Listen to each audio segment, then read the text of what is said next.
Let's look at what God can do with a man like this. Genesis 32, and start at verse 24. And Jacob was left alone, and there wrestled a man with him until the breaking of the day. So sometimes you have to wrestle with your flesh. You have to wrestle with an angel. You have to wrestle with God so that God can get you in a position where you can change and shift. I would advise you not to let that happen. I let that happen. It's best to change before that happens. I just want you to know it's better to change first, because if you allow your circumstances to digress, and they digress so far, and you get so low, sometimes it's hard to make that turnaround. But why go to the bottom when you can change now? I had to go to the very bottom. Go ahead and read. And when he saw that he prevailed not against him, he touched the hollow of his thigh, and the hollow of Jacob's thigh was out of joint. So here he is wrestling with God, wrestling with an angel, wrestling with his flesh, and the angel touched the hollow of his thigh. I want you to know something, that if the angel wanted to destroy him, he could have. Because all he did was touch the hollow of his thigh, and his joint was out of socket.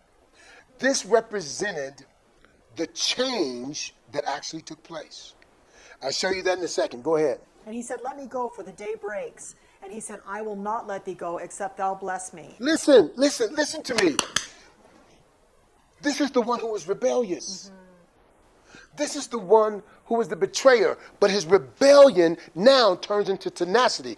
I will not let go. This is what saved him. I will not let you go. I'm going to hold on until you bless me.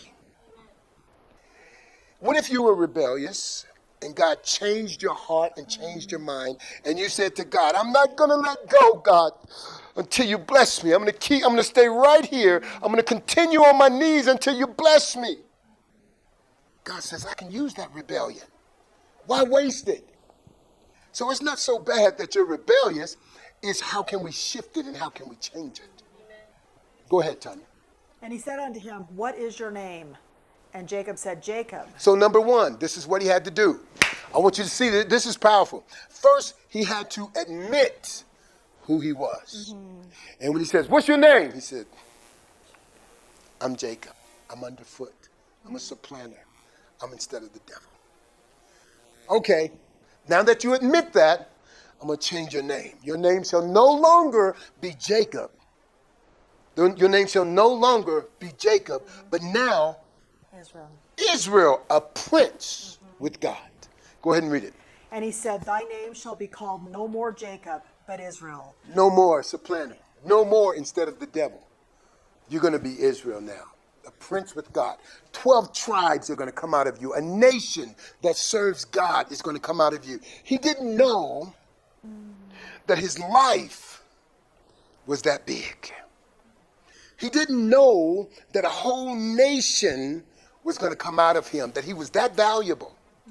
We don't know what God has placed inside of us and the effectiveness that God wants to bring out of us to change our world.